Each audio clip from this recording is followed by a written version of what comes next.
Assalamualaikum warahmatullahi wabarakatuh.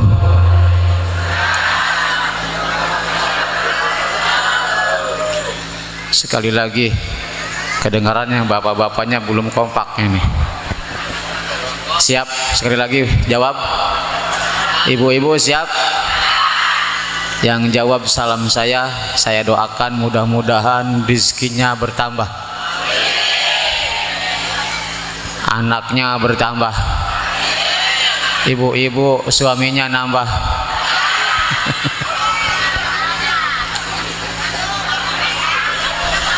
Sekali lagi, mudah-mudahan yang jawab ini oleh Allah selalu dilindungi, diselamatkan, selalu sehat walafiat. Assalamualaikum warahmatullahi wabarakatuh.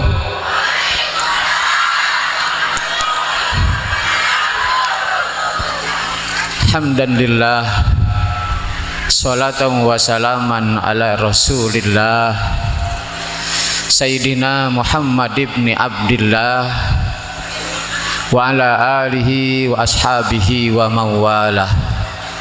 Amma ba'du, fa in ahsanal hadis kitabullah wa khairal hadi hadiyu Muhammadin sallallahu alaihi wasallam wa syarrul umuri muhdatsatuha wa kullu muhdatsatin bid'ah wa kullu bid'atin dhalalah. Qala Allah Ta'ala fi kitabihil karim, Bismillahirrahmanirrahim. Hal yastawil ladzina ya'lamuna wal ladzina la ya'lamun. Wa qala aidan yarfa'illahu alladhina amanu minkum walladhina utul ilma darajat. Wa qala sallallahu alaihi wasallam man arada dunya fa alaihi bil ilmi wa man arada al akhirah fa alaihi bil ilmi wa man aradahuma fa alaihi bil ilmi. Wa qala Syekh al-Alim al-Allamah al-Imam Ibnu Athaillah As-Sakandari, idza fataha laka wijhatan minat ta'aruf fala tubali an qalla amaluk fa innahu ma fataha laka illa wa huwa yuridu ay yata'arrafa ilaik. Sadaqallahul azim wa sadaqa rasuluhun nabiyul karim wa nahnu ala dzalika minasyahidin wa syakirin walhamdulillahi rabbil alamin.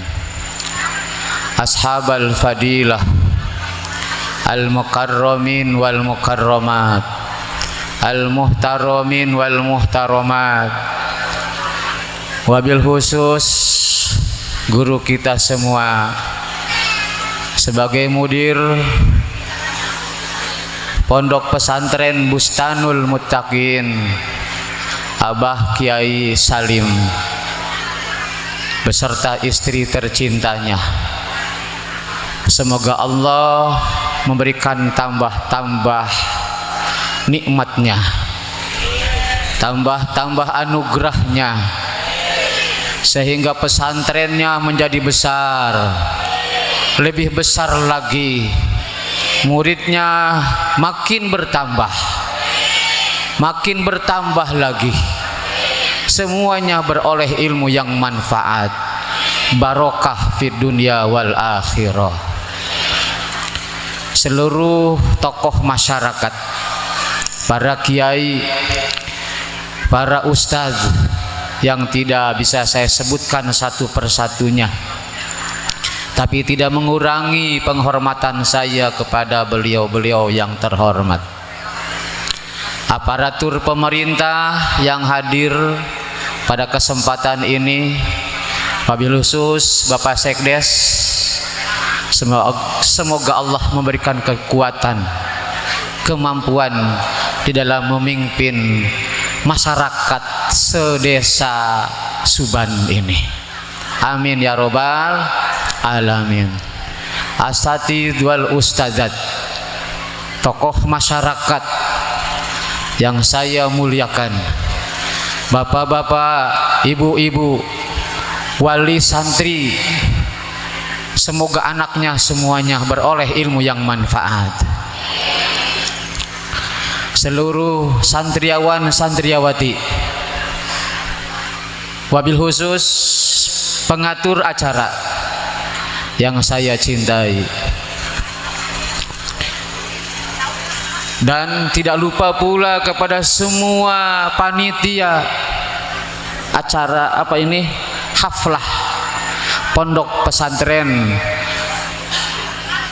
Bustanul Muttaqin yang pastinya sudah berjuang, sudah mengorbankan tenaganya, pemikirannya, bahkan materinya. Mudah-mudahan oleh Allah dibalas dengan dibarokahkan ilmunya, manfaat dunia akhirat. Amin ya robbal alamin. Alhamdulillah, pada sore hari ini, kalau tidak salah sekarang sudah jam 3:30. Saya dikasih waktu 3:30 berarti sekarang 3:45 ada waktu 7 menit ya, cocok ya, nggak usah lama-lama. Betul betul kan kita belum makan ya, makan dulu, ceramah dulu. Jauh ya, nggak usah lama-lama ya. Alhamdulillah sekarang kita bisa kumpul di sini. Mudah-mudahan ini menjadi wasilah, menjadi pelantaraan nanti kumpul kita bareng-bareng di mahsyar. Amin ya robbal alamin. Bu, jangan tertinggal kalau ada sesuatu kegiatan yang positif. Ada acara Isra Mi'raj, ibu-ibu jangan ketinggalan, bapak-bapaknya juga jangan ketinggalan. Ada acara maulid, jangan ketinggalan. Bahkan di kampung ada tahlilan, jangan ketinggalan, ikut semuanya, ikut. Kenapa? Kalau kita biasa mengikuti suatu kegiatan yang positif, kalau kita selalu hadir di tempat-tempat kegiatan yang bernuansa agama, suatu hari kita tidak ada, tidak hadir, ditanyakan tidak? Ditanyakan gak sama teman-teman? Biasanya Pak Sekdes acara Isra Mi'raj hadir, acara maulid hadir, acara apa saja hadir. Suatu saat Bapak Sekdes enggak hadir, ditanyain enggak? Pasti ditanyain. Semua juga begitu, betul? Kalau yang tidak suka hadir ditanyain enggak? Kalau hadir bagaimana? Cek orang Sunda senariun dia. Biasanya nggak dia tilok ayah. Nah ini Bu, Pak, ternyata bukan di dunia saja, di akhirat pun kita nanti ketika ahli surga masuk ke dalam surga, kemudian Pak Sekdes nggak ada di surga, ditanyain sama Ustaz, ya Allah kemana Sekdes Subhan kok nggak ada? Ditanyain, pengen ditanyain Pak? Jangan. Kalau ditanyain berarti nggak ada di surga. Betul. Berarti nggak di surga. Nanti nanti umpamanya ibu-ibu ini siap selalu ada di tempat-tempat yang baik, di tempat-tempat yang positif, di surga tidak ada. Kemana Pak Sekdes kok nggak ada di surga? Ditanya sama Allah, ya Allah, kemana Pak Sekdes? Di neraka, kata Allah. Kenapa? Nggak adil. Membagikan bagian pemerintah pusat dibagikan sama saudara-saudaranya aja. Kok tepuk tangan? Emang betul? Bukan sekdes ini, betul kan? Bukan tuh katanya, bukan. Tapi sekdes yang lain, betul? Tuh. Begitu juga camat. Ditanyain kok Pak Camat nggak hadir kemana? Nggak adil. Disuruh di neraka. Karena sekdes itu selalu hadir di tempat-tempat kebaikan, berjamaah nggak pernah ketinggalan. Betul Pak Sekdes? Kalau berjamaah mah ditanyain kemana? Di neraka. Kata Allah, susul ke sana, cari di neraka. Maka jamaahnya rame-rame, dipimpin sama RT. Yuk kita cari PS Sekdes. Dicari, ternyata lagi nonggeng di neraka. Lagi nonggeng. Bagaimana? Diselamatin, ditarik. Diselamatkan. Kata Allah, keluarkan semua ahli neraka apabila di hatinya ada iman walaupun sebesar zarrah. Apa zarrah? Benda yang paling terkecil di dunia. Itu. Walaupun di dalam hatinya hanya iman sedikit saja, kata Allah, keluarkan semuanya. Ayo RT, RW. Dikeluarin Sekdes, kita kajutan kesangus.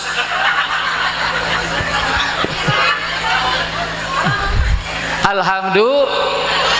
Maka jangan ketinggalan kita dalam hal kebaikan. Kalau berjamaah, jangan ketinggalan berjamaah. Ada acara Isra Mi'raj, jangan ketinggalan hadir.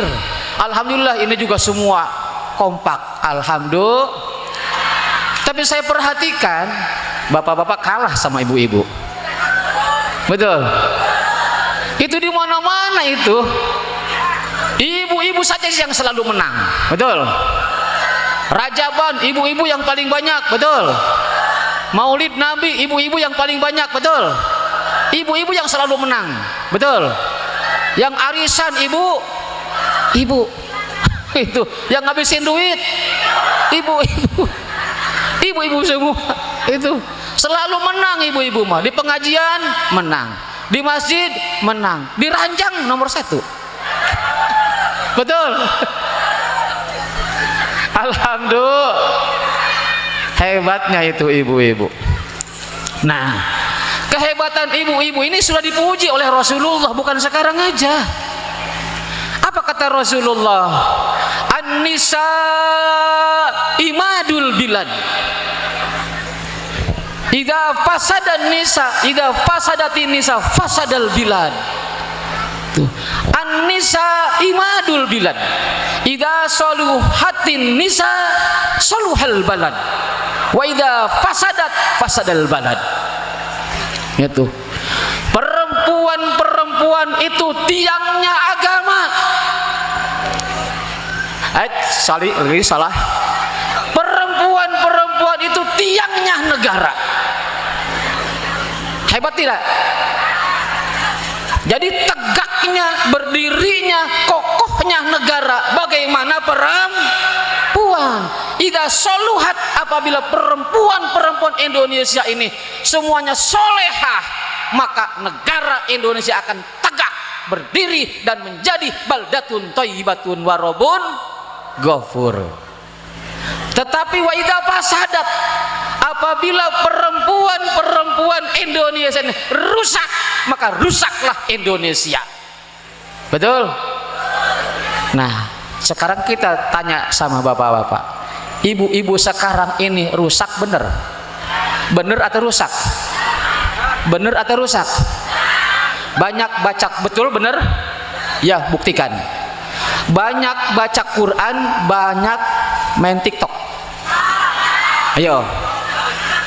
Tuh, tadi ngomong bener katanya. Banyak benernya, ternyata lebih banyak main TikTok dari baca-baca. Betul. Tuh. Bisa buka kitab, bisa. Buka HP? Bisa. Buka FB?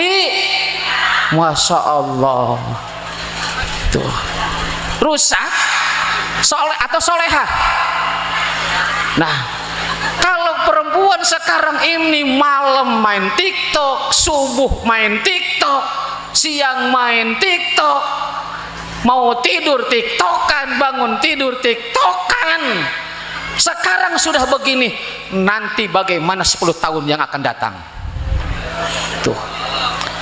Kalau kita ingin melihat bagaimana keadaan Indonesia 10 tahun yang akan datang, lihat perempuan sekarang. Betul?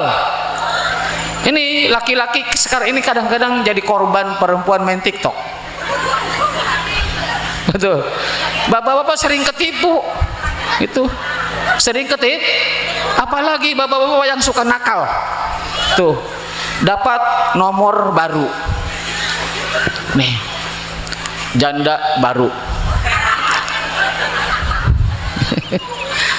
Ada yang terus terang di FB itu, saya janda 1 tahun. Gitu, silahkan hubungi nomor ini. Lihat tanda panah. Disusul sama bapak-bapak kan. Wah, mudah-mudahan aja ini. Itu. Ditelepon nyambung. Wah, akhirnya janjian, saya tunggu di sana. Begitu ketemu mertuanya, astagfirullahaladzim, menantu dengan mertua. Ada yang begitu? Ada Bu, Masya Allah. Itu korban apa? Ya Allah ya Robi, Ibu, racun itu, racun. Tapi alhamdulillah Bu, tuh masih ada anak-anak ibu yang di pesantren. Masih ada anak-anak kita yang mau mengkaji kitab. Masih ada anak-anak kita yang mau diam di pesantren. Alhamdulillah. Tanpa mereka yang diam di pesantren, tanpa mereka yang mengaji Al-Quran, tanpa mereka yang baca kitab, yang belajar kitab di pesantren, hancur bangsa ini. Betul? Coba lihat pemuda-pemuda di luar, boro-boro baca kitab, boro-boro baca Quran, nongkrong di jalan dengan HP-nya, bahkan menggoda orang yang lewat, bahkan mencelakai orang-orang yang lewat. Betul? Tuh, apa kerjanya? Nggak ada yang bener itu. Tapi alhamdulillah Bu, bersyukur Pak, bersyukur masih ada orang yang mau pesantren. Harus bersyukur. Ini harus didukung.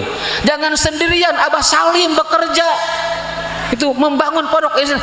Ayo bantu oleh semuanya. Itu karena apa? Bukan kepentingan Abah Salim saja, bukan kepentingan keluarganya saja, tapi kepentingan kita semua. Tuh, kalau masih ada yang istighfar, semua yang tukang maksiat, yang tukang zina, yang tukang mabuk, masih Allah berikan dia umur yang panjang, masih diberikan rezeki. Itu karena berkat santri yang masih konsisten istighfar tiap 1/3 malam.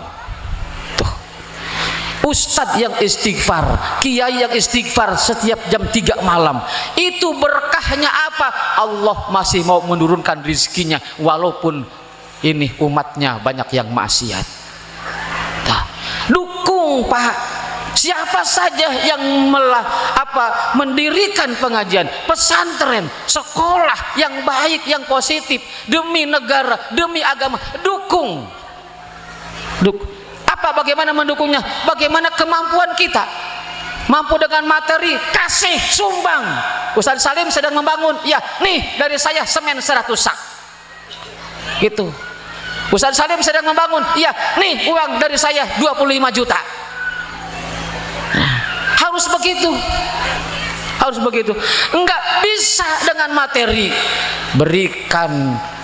Bapak punya tenaga, datang ke sini. Ustaz Salim sedang membangun, iya saya enggak punya uang, tapi saya punya tenaga. Saya siap ngecor, siap saya ngaduk, siap saya ngaduk. Nah ini orang-orang yang hebat sekali. Rasulullah SAW bersabda, khoslatani la syai'a afdalu minhuma al-imanu billah wan naf'u lil muslimin. Khoslatani, ada dua perkara, cuman dua. La syai'a, tidak ada sesuatu, afdalu minhuma, yang lebih hebat, yang lebih afdol, yang lebih utama dari kedua perkara itu. Apa? Al-imanu billah, satu, iman kepada Allah. Yang kedua, wan naf'u lil muslimin, memberi manfaat kepada sesama orang Islam. Jadi kalau ada yang berjuang di dalam agama, bantu. Punya tanah, berikan tanahnya. Butuh pesantren ini untuk memperluas, saya punya tanah, silakan Ustadz Talim, saya serahkan tanah saya, walaupun tidak dibeli dengan 100%, setengahnya nggak apa-apa. Itu barunya orang hebat. Begitu.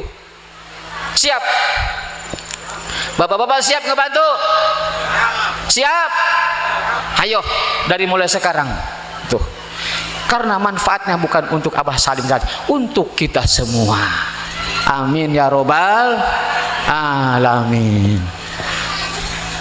Jangan pelit untuk pendidikan, Pak. Insya Allah. Guru saya bercerita, Bu, mau ngedengerin nggak?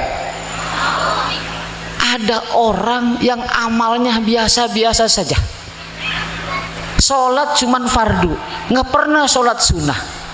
Puasa bulan Ramadan, ya kadang-kadang puasa, kadang-kadang tidak, apalagi yang sunnah. Tapi dia tiba-tiba masuk surga. Dia bertanya, ya Allah, kenapa saya masuk surga? Aneh, padahal sholat saya nggak benar, puasa saya tidak benar, kenapa saya masuk surga? Karena kau punya pahala apa? Telah membantu orang-orang yang belajar di pesantren. Tuh, kau telah membiayai anak-anakmu di pesantren.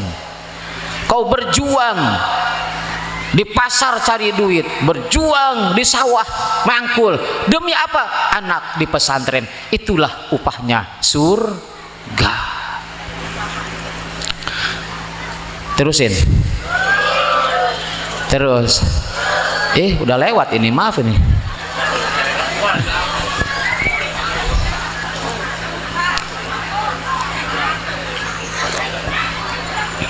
Itu satu poin. Saya akan menyampaikan beberapa poin.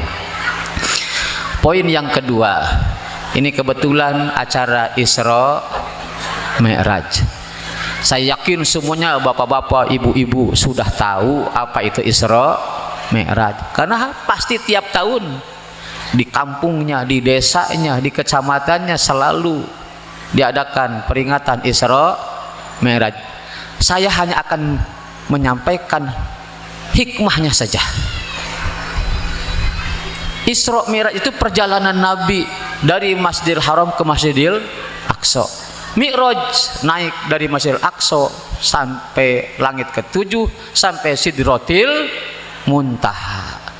Sebelum Rasulullah berangkat melakukan Isra Mi'raj, dalam riwayat yang masyhur dan kita sering juga mendengar, sebelum berangkat itu Rasulullah dibawa dulu oleh malaikat Jibril dan Mikail menuju sumur Zam-Zam.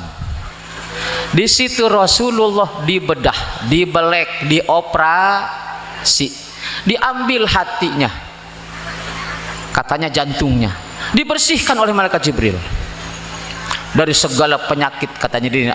Ada kotoran di situ, diambil. Nah, ini bagian setan, kata satu riwayat. Nah, setelah bersih, dicuci dengan air Zam-Zam, ditutup lagi rapat tanpa ada bekas. Malaikat lebih canggih daripada dokter.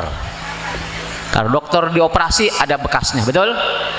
Tapi malaikat yang operasi nggak ada bekasnya. Ditutup, sebelum ditutup diisi dengan ilmu dan hikmah. Setelah bersih, barulah Kanjeng Nabi berangkat. Nah, ini ada ulama yang mengomentari, ada ulama yang menjelaskan bahwa itu hanya simbol. Ada yang mengatakan betul kejadian dan juga merupakan sebuah simbol. Simbol apa? Artinya Apabila kita ingin menghadap Allah, ingin wusul kepada Allah, ingin sampai kepada Allah, ingin makrifat kepada Allah, maka harus dibersihkan hati kita. Tuh. Kalau dalam hati kita masih ada kotoran, ada penyakit, Allah tidak menerima.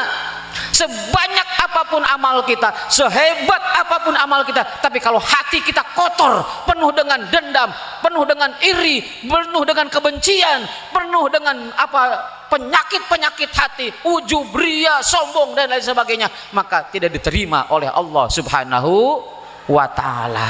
Nah, ini simbol untuk sampai kepada Allah, bersihkan hati kita. Maka ulama menjelaskan, ibadah itu nggak perlu banyak, nggak perlu bapak semalam sujud, semalam nggak bangun, tidur zikir terus, nggak perlu. Yang penting yang wajibnya, tapi hatinya bersih. Tuh, hatinya bersih. Yang dalam hatinya ada kebencian kepada yang lain, buang jauh-jauh. Ada unek-unek, buang jauh-jauh. Bu, dalam hati ada kebencian? Ada? Jangan pernah ada. Siapapun yang menyakiti ibu, jangan pernah ada kebencian. Siap? Ada tetangga menyakiti, mau benci? Tidak. Suami nikah lagi benci? Tidak. Ya, kalau benci berarti masih ada penyakit. Bapak-bapak, betul? Betul, Pak? Biarkan. Setuju, bapak-bapak, setuju? Ibu-ibu? Enggak nih, Bapak ya. Wah, enggak ke surga ini. Hilangkan kebencian dalam hati, jangan ada gitu. Setiap malam itu berdoa, ya Allah, bersihkanlah hatiku dari gilun, unek-unek, dendam kepada orang lain. Itu begitu berdoa, jangan ada dendam di dalam hati. Selama ada dendam dalam hati, kebencian kepada saudara, kebencian kepada tetangga, enggak ada rasa senang kepada orang lain, buang jauh-jauh. Kalau kita ingin diterima oleh Allah Subhanahu wa ta'ala. Nah, itulah Kanjeng Nabi, karena bersih bisa naik dan bertemu dengan Allah Subhanahu wa ta'ala. Nah, kita pun begitu ya. Anak-anakku, santri-santri di sini, teruslah belajar, terus belajar. Sampai kapan belajar? Puncaknya sampai makrifat kepada Allah Subhanahu wa ta'ala. Jangan berhenti dari pesantren. Ibu-ibu jangan berhenti dari majelis taklim kalau belum makrifat kepada Allah Subhanahu wa ta'ala. Apa makrifat? Bu, makrifat apa? Artinya kenal kepada Allah, mengenal Allah. Itu makrifat. Itu tujuan kita belajar, kenal kepada Allah. Itu diharuskan sebelum beribadah, harus kenal dulu siapa yang kita ibadahi. Jangan sampai kita beribadah tidak mengenal siapa yang kita sembah, siapa yang kita ibadahi. Nah, jadi jangan dulu berhenti untuk belajar sampai makrifat kepada Allah Subhanahu wa ta'ala. Hadirin wa hadirat rahimakumullah. Udah ya? Terus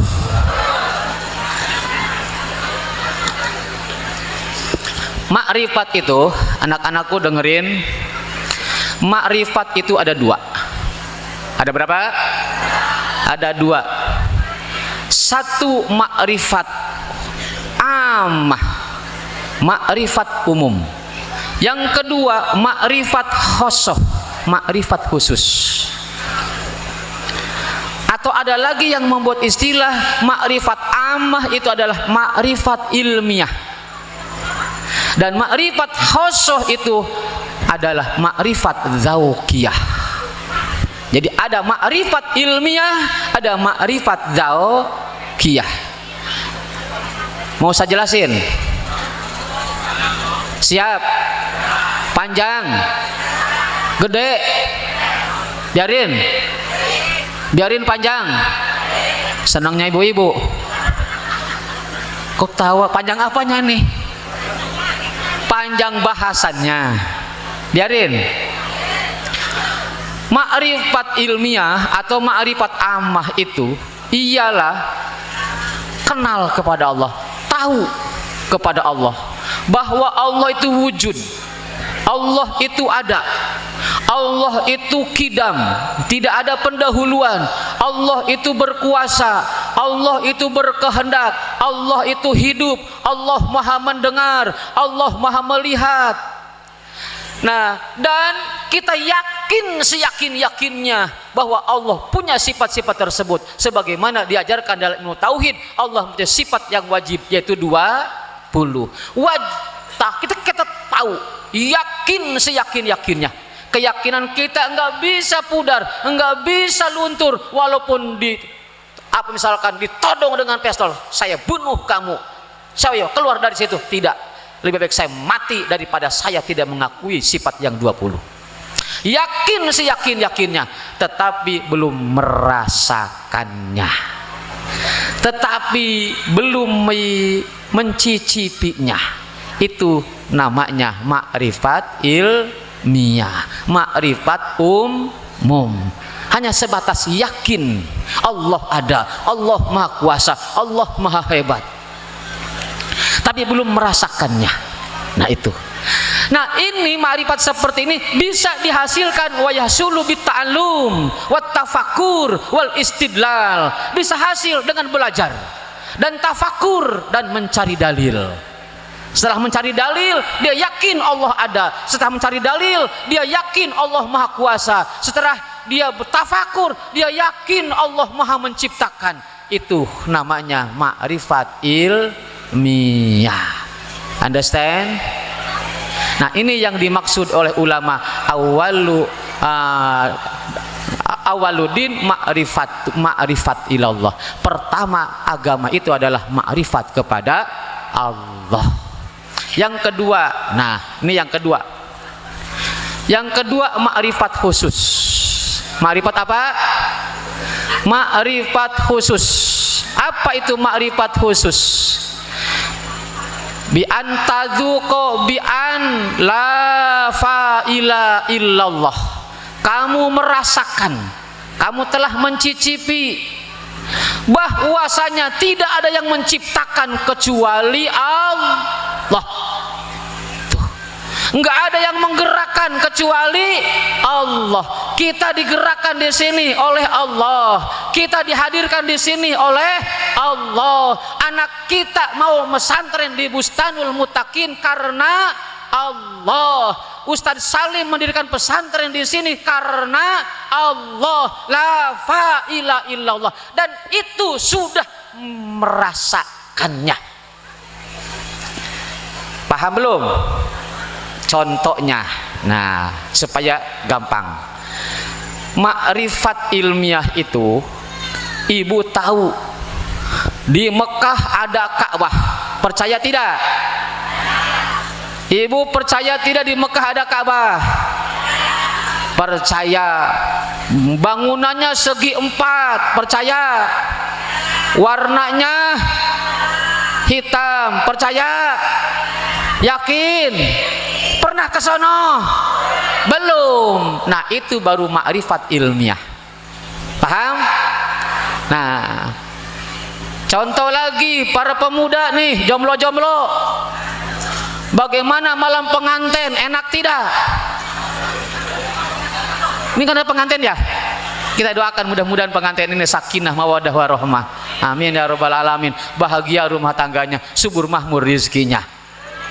Nah para jomblo-jomblo, perawan-perawan, para remaja-remaja, tahu bagaimana enaknya malam pertama? Itu anak jomblo tahu. Wah nikmat sekali. Dia bisa menceritakan, Masya Allah nikmatnya. Jelas dia menjelaskannya. Bener nikmat malam pengantin tuh, nikmat sekali. Udah belum? Belum. Ya camplang.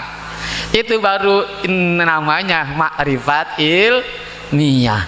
Tetapi kalau ma'rifat khosoh, ma'rifat daukiyah, dia tahu di Mekah ada Ka'bah, warnanya hitam.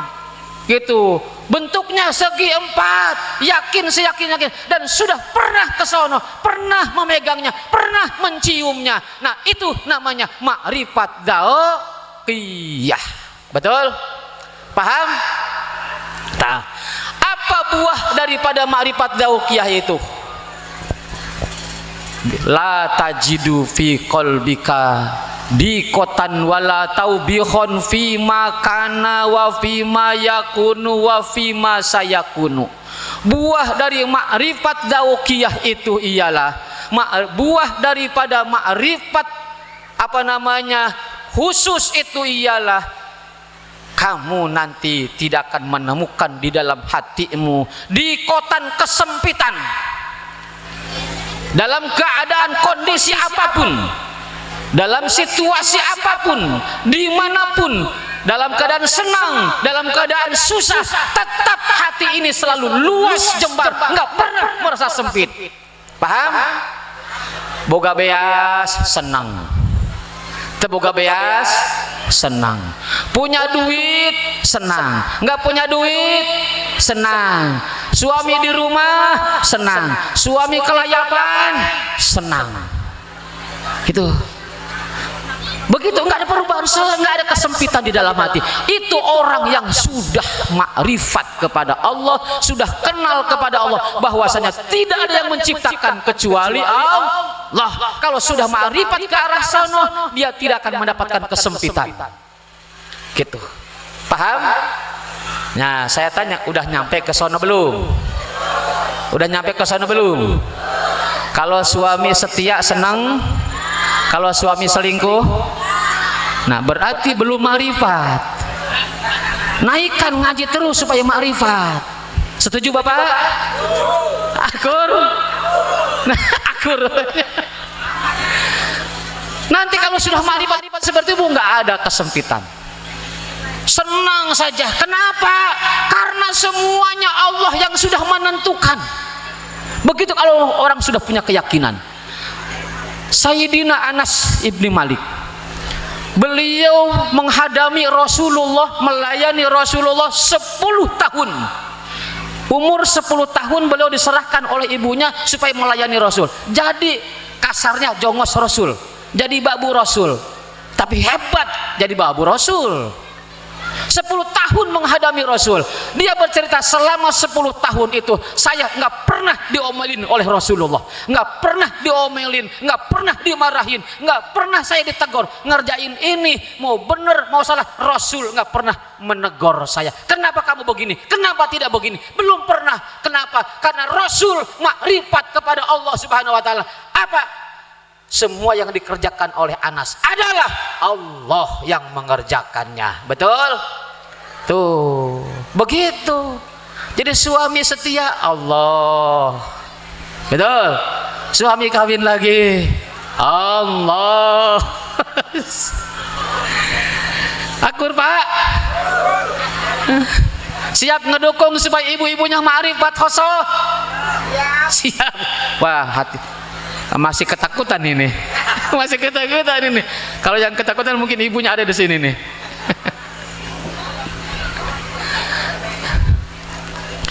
Bagaimana caranya supaya kita bisa sampai ke sono? Pengen? Pengen nggak? Hayang tuh. Ada 2 cara Bu. Untuk bisa naik kepada ma'rifat khosoh ada 2 cara. Satu, bitorikil hidayah wal inabah. Yang kedua, bitorikil ijtiba wal istifa. Apal? Satu, bitorikil hidayah wal inabah. Artinya cara yang ini adalah torikun tawilun syakun. Caranya sangat panjang sekali, harus bertahun-tahun. Gitu. Prosesnya untuk mencapai ma'rifat dzauqiyah ini harus tawilun, panjang sekali. Ada yang 10 tahun, ada yang 20 tahun, ada yang 30 tahun, nggak nyampe-nyampe. Tuh, udah lama, syakun, sulit lagi. Banyak kendalanya, banyak halangannya, banyak ujiannya, banyak cobaannya. Udah nyampe tengah-tengah, balik lagi ke awal. Enggak. Tuh. Sakun sulit sekali. Nah, jadi ada yang nyampe, ada yang tidak. Nah, itu cara yang pertama. Dengan cara bagaimana? Belajar yang benar. Semua syariat dipelajari. Fikihnya ngelotok, tauhidnya ngelotok. Mantap gitu. Zikirnya tiap malam. Setiap malam 12.000 la ilaha illallah tiap malam. Tuh. Dilakukan selama 20 tahun. La ilaha illallah, la ilaha illallah tiap malam 12 tahun. 20 tahun. Itu pun belum tentu nyampe. Sulit sekali. Tapi yang kedua, yang kedua sungguh indah sekali. Yang kedua itu adalah bitorikil ijtiba wal istifa. Nah, kalau cara yang kedua ini Allah yang duluan menjemputnya. Gitu. Allah yang duluan menjemputnya. Allah yang kepengen. Allah nur resep. Jadi ini mah tidak membutuhkan wiridan yang banyak, puasa yang lama, tidak. Kenapa? Karena Allah yang pengen, Allah yang seneng. Gitu. Maka dalam sekejap bisa dia sampai kepada ma'rifat dzauqiyah. Nah, inilah yang disampaikan oleh Syekh Ibnu Athaillah di dalam hikmahnya yang ke-8. Apa kata beliau? Idza fataha laka wijhatan minat ta'aruf fala tubali an qalla amaluk. Apabila Allah membukakan kepadamu satu jalan makrifat kepadanya, Allah membukakan makrifat, kenal kepada Allah, Allah yang membukakan, falatu bali, maka kau jangan pedulikan, jangan kau hiraukan an qalla amaluk, sedikitnya amalmu. Itu. Kenapa? Fa innahu ma fataha laka wijhat, karena sesungguhnya Allah tidak membukakan makrifat kepadamu, melainkan Dia ingin kenalan denganmu. Allah yang pengen kenalan dengan Dia. Nah ini bisa terjadi. Banyak tokoh-tokoh ulama kita, wali-wali yang agung pada saatnya, dalam sekejap nyampe ke situ. Contohnya seperti Imam Fudail bin Iyad. Bapak-bapak kenal? Pernah mendengar Fudail bin Iyad? Ada lagi Malik bin Dinar. Ibu-ibu pernah dengar Malik bin Dinar? Tokoh ulama yang hebat sekali. Ada lagi yang dinamakan seorang wali yang besarnya itu Utbatul Gulam. Kalau bapak saya membacanya Atabatul Gulam. Nah, 3 tokoh ulama waliullah besar ini. Fudail bin Iyad, dia seorang begal. Tahu begal, ibu? Begal, tukang nyegat di jalanan. Ada yang naik motor, dicegat, diambil motornya, orangnya disakiti. Ada di sini nggak? Tuh. Fudail bin Iyad lebih ganas lagi. Bukan satu orang yang dibunuhnya, menjadi tukang begal paling ganas di Arab saat itu. Tiap malam selalu mencari korbannya. Siapa saja yang melewat desa kekuasaannya, tempat kekuasaannya, pasti hartanya habis. Kalau tidak hartanya, nyawanya pasti melayang. Ganasnya, dahsyatnya siapa? Fudail bin Iyad. Enggak pernah ingat Allah, enggak. Selalu kalau hari ini sukses dia membegal, besok berpikir lagi, di tempat mana lagi saya harus ngebegal. Gitu. Enggak ada copet mikirin majelis taklim. Enggak ada. Maling mikirin majelis taklim. Termasuk koruptor enggak mungkin mikirin majelis taklim. Tapi Allah menginginkan Fudail untuk ma'rifat kepada Allah. Maka suatu malam Fudail bin Iyad dia mau kencan dengan pacarnya. Datanglah ke rumah pacarnya. Di rumah Arab itu rumahnya kan tinggi-tinggi. Naiklah dia ke loteng. Begitu tengah-tengah rumah, naik rumah pacarnya, dia mendengar dari dalam rumah orang yang sedang membaca Al-Quran. Apa bacaannya? Alam ya'ni lilladzina amanu an takhsha'a qulubukum lidzikrillah. Alam ya'ni lilladzina amanu. Apakah belum waktunya Itu antasya'ahu qulubuhum, hati mereka khusyuk takut kepada Allah. Mendengar ayat alam ya'ni lilladina, itu Fudail bin Iyad yang sudah siap mau kencan dengan pacarnya terjatuh, lemah seluruh tubuhnya. Yang tanya kuat, gagah, hebat, mampu melawan, merobohkan 100 orang, saat mendengar ayat alam ya'ni lemas tubuhnya, jatuh. Begitu dia jatuh, langsung saatnya sekarang ya Allah, kata Fudail. Sadar Fudail, langsung bertobat. Setelah bertobat masuk pesantren, beliau menjadi waliullah yang sangat luhur pada saat itu dan disenamakan Ubadul ahli ibadah Mekah Madinah. Tokoh ulama yang ahli ibadah Mekah Madinah. Nah itulah bapak-bapak, jangan pernah merasa putus asa, jangan pernah merasa kecil hati, walaupun sekarang jauh dari Allah, walaupun sekarang benci kepada pesantren, walaupun sekarang enggak senang lihat santri, mudah-mudahan Allah menginginkannya, dia langsung ditarik oleh Allah Subhanahu wa ta'ala. Pengen? Jadilah Fudail bin Iyad orang yang makrifat kepada Allah, jadi wali besar. Doanya sangat mustajab. Padahal tadinya ahli maksiat. Jadi jangan kecil hati. Kita punya anak tukang maksiat, nggak apa-apa, biar suatu saat dia sadar, ditarik oleh Allah. Nah, Allah banyak contoh lagi, seperti Malik bin Dinar sama, Atabatul Gulam sama, begitu dengan Fudail bin Iyad, jadi wali-wali besar.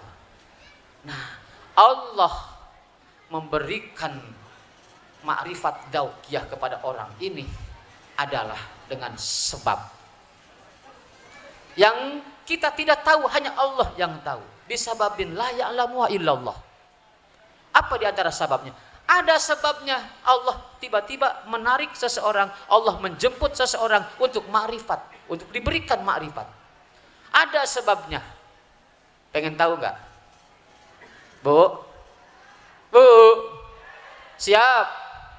Pengen tahu apa? Apa sebabnya Allah memilih seseorang untuk makrifat? Pertama, karena ilmu. Karena ilmu. Artinya, ibu upamanya punya anak di pesantren. Setelah tamat pesantren, bertahun-tahun di pesantren, pulang ke rumahnya tidak mendirikan pesantren, tidak menjadi imam masjid, tidak ngajak ngaji, pulang dari pesantren mabok.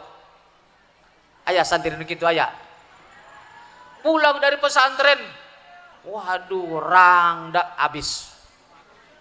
Teuman jahe.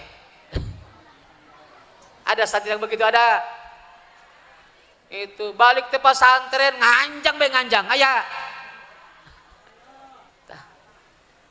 Mabok, zina, mencuri, padahal santri.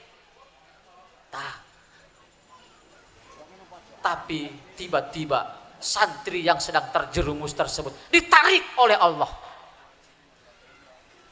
Dengan sebab dia sakit, tabrakan atau apa, sehingga sadar dan bertobat kepada Allah. Akhirnya makrifat kepada Allah, menjadi wali. Ada yang begitu. Maka santri terus mencari ilmu. Ilmu kalian gak bakalan sia-sia, tidak. Itulah hebatnya ilmu.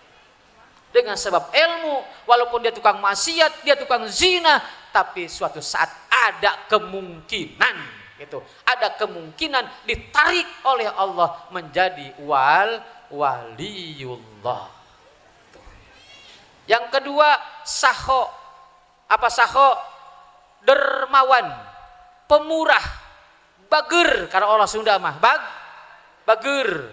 Tuh, Ustadz Salim ngebangun pondok pesantren, cek ibu tah Abah Salim. Tuh, cek wali santri anu boga duit, Abah Salim hatur nuhun, anak saya tadi di wisuda. Nih, upahnya nih 10 juta. Siap?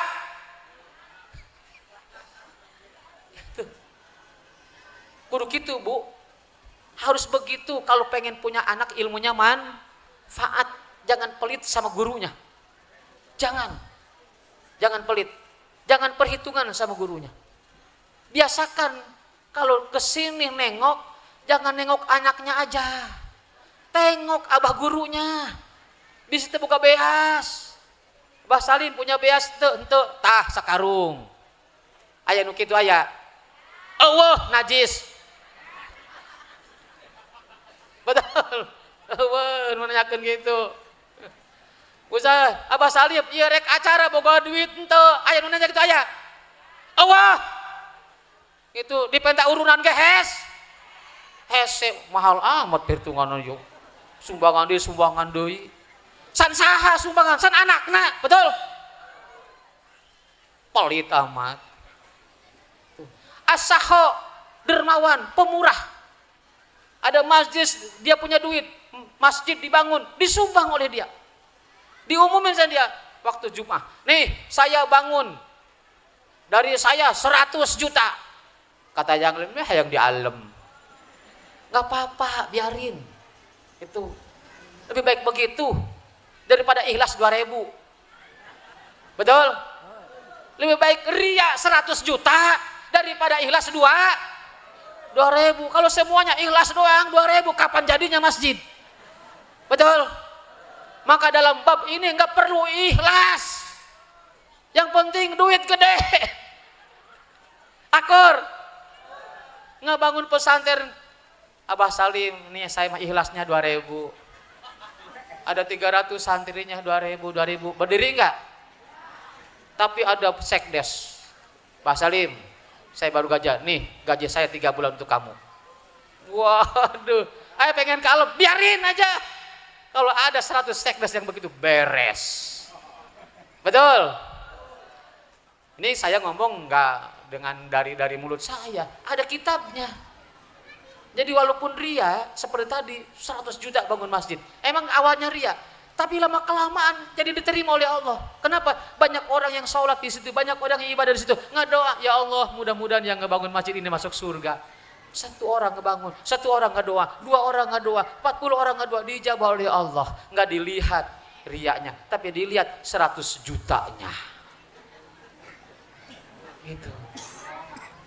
Nah, orang dermawan seperti ini luar biasa dermawannya. Masjid dibangun, pesantren dibangun, ustadz wah digaji sama dia. Tapi kelakuannya tukang main cewek. Di mana aja randa bahenol pasti mantannya. Itu istrinya di tiap pengkolan aya tiang listrik meureun. Itu waduh, judi online paling depan, main gapleh, wah itu pekerjaannya. Kalau nggak begitu mancing aja begini, itu siang malam mancing terus, malam mancing, pagi mancing. Pemajikan anak datang ke imah manyun be, kata istrinya, ikan aja lu pancingin, gua mah nggak dipancing-pancing. Kerjaannya maksiat terus, tapi dermawan, tapi pemurah. Suatu saat oleh Allah orang yang pemurah ini walaupun tukang maksiat ditarik oleh Allah, gitu. Ditarik oleh Allah, disadarkan oleh Allah, hanya dia bertobat dan mengenal Allah, mendapatkan ma'rifat dzauqiyah, jadi wali Allah. Terus lewat nih. Yang ketiga, adil. Jadi sifat adil itu adalah menjadi sebab bisa dia ditarik oleh Allah. Tapi semuanya ini enggak pasti. Gitu, enggak pasti. Ada kemungkinan karena dia punya ilmu, ada karena dia sakhawah, karena dia adil ditarik oleh Allah. Siapa yang adil ini? Pemerintah, gitu. Lurah adil, gitu. Camat adil, gitu. Tapi pekerjaannya maksiat, wah, kalau langsung dapat bantuan. Pokoknya tanggal pertama dipakai main janda, dipakai main dugem, Aya lurah nu kitu aya. Wah. Dipakai maksiat terus. Udah berzina, mabok-mabokan, segala macam permaksiatan dilakukannya. Tapi dia seorang lurah yang adil. Itu. Dia seorang camat yang adil. Dia bupati yang adil. Dia gubernur yang adil. Dia presiden yang adil. Walaupun tukang maksiat, tapi sama rakyatnya adil. Itu ada kemungkinan suatu saat ditarik oleh Allah Subhanahu wa ta'ala. Nah, begitu. Maka kata Rasulullah SAW, tajawazu an dambis sakha wa zallatil alim wa satwatil imamil adil. Fa inna Allah ta'ala akhadha biyadihim kullama asara asirun minhum. Tajawazu, kata Rasulullah, maafkan oleh kalian semua dosa orang yang dermawan. Jangan marah, jangan keki, jangan benci sama orang yang dermawan, walaupun tukang maksiat. Itu wazallatil alim, ada orang alim, ustad, main janda melu. Awas, jangan dulu diprotes. Itu, maafin aja dulu. Itu, wasatwati sultanil adil, beguknya, gobloknya, para sultan, para itu, pemimpin. Biarin aja dulu, suatu saat oleh Allah akan ditarik. Itu hadis Rasulullah Sallallahu Alaihi Wasallam. Tapi itu hanya sekedar kemungkinan. Gitu. Jangan sengaja-sengaja, biar sama santai gue mau goblok dulu. Jangan. Apalagi diantaranya terakhir, nasabun toyibun. Sabab yang orang yang akan ditarik oleh Allah menjadi waliullah adalah nasabun toyibun, keturunan yang bagus. Keturunan yang bagus. Dia keturunan wali, dia keturunan ulama, dia keturunan kiai, dia keturunan ustad. Tapi di masyarakat, masya Allah, nggak pernah ada janda. Habis. Itu maksiat terus. Sering kan begitu kan? Goblok lu, keturunan lu nggak dijaga, anak kiai tolol. Ada kan? Tuh anak ulama goblok. Nah, karena bapaknya ulama, karena bapaknya kiai, itu walaupun dia tolol, walaupun dia goblok, walaupun dia sering maksiat, suatu saat ditarik oleh Allah. Kemungkinan. Begitu. Jadi keturunan juga ada pengaruhnya, paham? Keturunan ada pengaruhnya. Tapi kita, anak-anakku, jangan mengandalkan keturunan. Jangan. Mentang-mentang anak kiai sombong, anak kiai. Woi, keturunan Rasul, pret. Ngelunjak sama saya, ngelunjak sama Rasulullah, pret. Itu. Ya, jangan pakai pegangan. Apa sebabnya? Orang yang hebat itu bukan yang mengatakan itu bapakku. Tuh bapakku, tuh nenek moyangku, tuh yang menjadi bupati kakekku, yang jadi gubernur siapa itu? Pamanku. Orang yang gagah mengatakan, anak inilah aku. Inilah aku. Jangan mengandalkan keturunan, tapi banggalah dengan diri sendiri. Hadirin rahimakumullah. Udah jam berapa nih? 4:30. Aduh, janjinya tadi 3:45. Terus Bung capek. Hadirin rahimakumullah, kepengen sama si banyak yang perlu disampaikan. Tapi karena waktu sudah 4:30, kita punya kewajiban sholat asar. Kita doakan saja, Bu. Mudah-mudahan anak ibu-ibu semuanya, anak bapak tadi yang tadi diwisuda berhasil semua. Beroleh ilmu yang manfaat. Terus bertambah ilmunya, bertambah ilmunya, bertambah ilmunya. Sampai nanti pulang ke rumah membawa ilmu yang banyak, manfaat barokah. Sehingga di masyarakat menjadi penerang masyarakat. menjadi pembuka masyarakat, jadi imam masjid, mendirikan pesantren, berguna untuk semua. Amin ya robbal alamin. Jangan kecil hati Bu sekarang ini. Orang dulu pernah bertanya, ngapain pesantren, jadi apa? Ada pertanyaan seperti itu? Ada enggak? Orang Sunda ngomongin san naon mondok, mau jadi nanaon.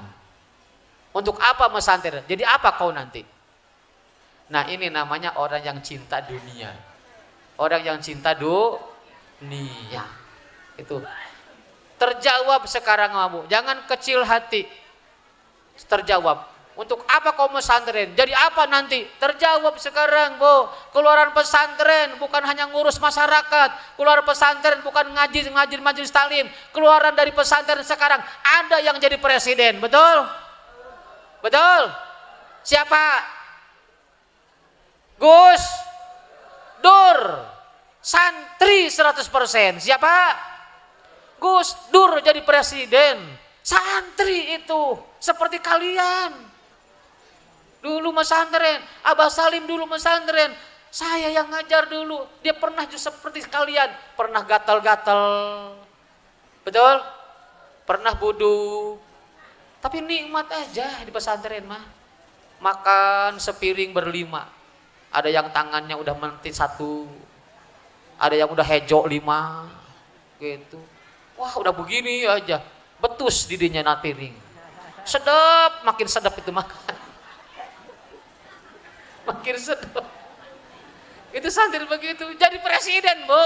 Jadi presiden. Ada juga yang jadi wakil presiden. Siapa?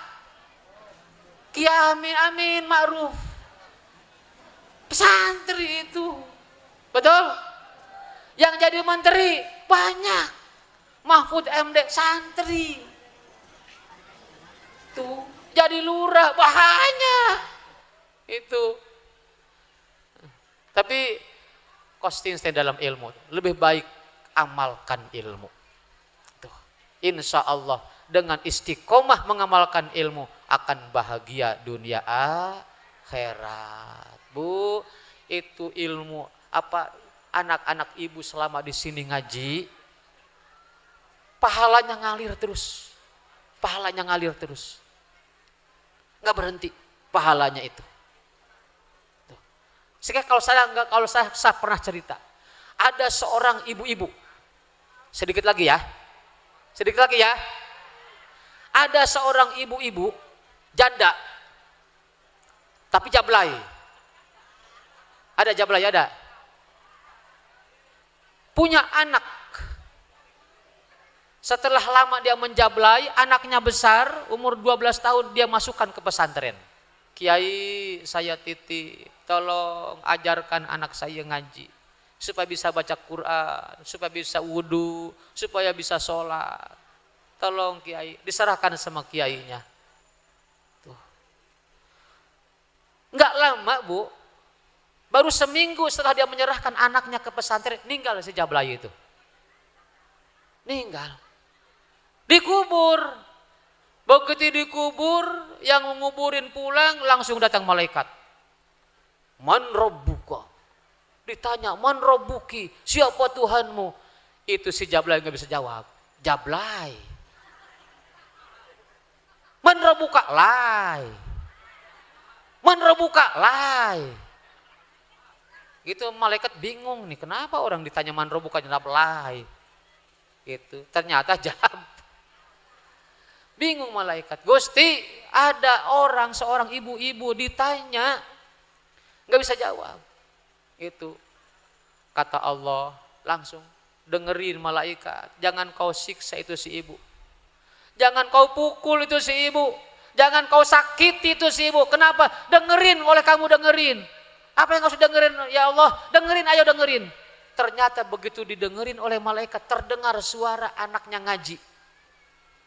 Lagi diajarin sama Abah Salim, Bismillahirrohmanirrohim. Belum beres bismillahnya, belum fasih. Kedengaran ya Allah. Lagi apa? Lagi ngaji. Siapa yang ngaji itu? Itulah anak si ibu yang sedang ada di hadapanmu. Gitu. Maka kata Allah, dengan Rahman Rahimku, kasih sayangku, bebaskan ibu itu. Jangan kau siksa, jangan kau sakiti. Kenapa?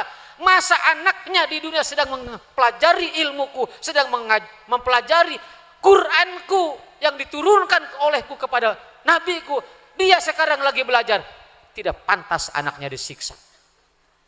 Biarkan dia tidur seperti tidurnya pengantin. Alhamdulillah, selamat Bu si Jablay.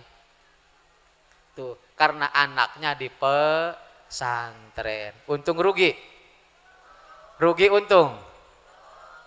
Rugi? Untung.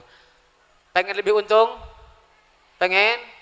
Titipkan anak ibu di pesantren, perhatikan gurunya. Siap? Siap? Itu perhatikan gurunya, apa butuhnya? Semen 5 sak kasih. Apa butuhnya? Itu istri lagi cariin. Insya Allah Bu, jangan pelit sama guru ya. Mudah-mudahan anak kita semuanya berhasil. Mari kita tutup acara ini dengan berdoa. Mudah-mudahan doa kita semuanya dijabah oleh Allah. Ala hadiniyah wa ala kulli niyatin sholihah. Al-Fatihah. Bismillahirrahmanirrahim. Alhamdulillahirabbil alamin arrahmanir rahim maliki yaumiddin. Iyyaka na'budu wa iyyaka nasta'in ihdinas siratal mustaqim. Siratal ladzina an'amta 'alaihim ghairil maghdubi 'alaihim waladdallin. Amin. Ya Hayyu ya Qayyum ya Dzal Jalali wal Ikram ya Arhamar Rahimin wa ya khairal mas'ulin. Istajib du'ana ya Allah ya mujibas sailin. Amin. Amin ya Allah ya Rabbal alamin. Alhamdulillahirabbil alamin. Hamdan yuafi ni'ma wa yukafi mazidah. Ya Rabbana lakal hamdu kama yanbaghi li jalali wajhikal karim wa 'azimi sultanik. Allahumma shalli wa sallim wa barik ala sayyidina Muhammadin al-Fatihi lima ughliqa wal khatimi lima sabaqa wa nasiril haqqi bil haqqi wal hadi ila siratikal mustaqim. Sallallahu alaihi wa ala alihi washabihi qadri wa miqdaril azim.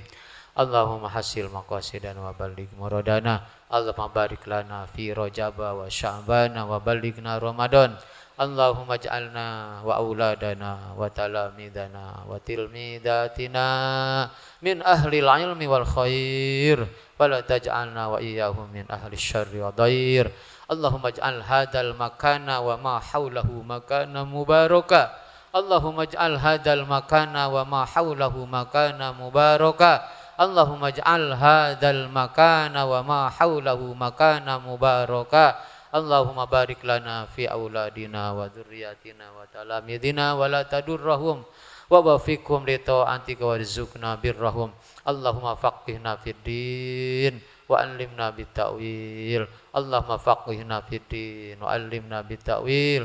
Allahumma faqihna fid din wa 'allimna bit ta'wil.